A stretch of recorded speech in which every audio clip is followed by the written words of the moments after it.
C'est ce qu'on appelle une arrivée tonitruante. Mercedes, Alpine, Alfa Romeo, des voitures de sport, certaines vieilles de presque 100 ans, achetées, conduites et choyées par des passionnés. Elle est de 1930 et c'est une voiture exceptionnelle parce qu'elle était dans la collection Schlumpf.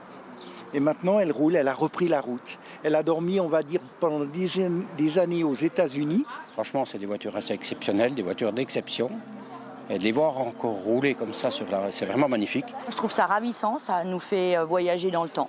Un voyage dans le temps auquel sont venus assister quelques curieux ce matin à Périgny.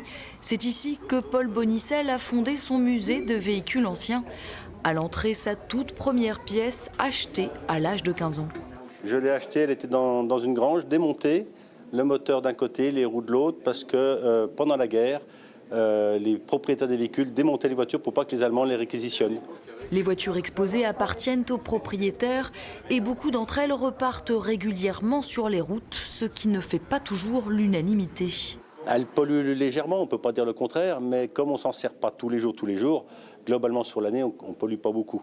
Mais c'est vrai que ça pollue un peu plus que les voitures modernes qui ont des filtres à particules, qui ont plein de choses et qui sont mieux réglées. Avec la carte grise voiture de collection, le contrôle technique se fait une fois tous les 5 ans.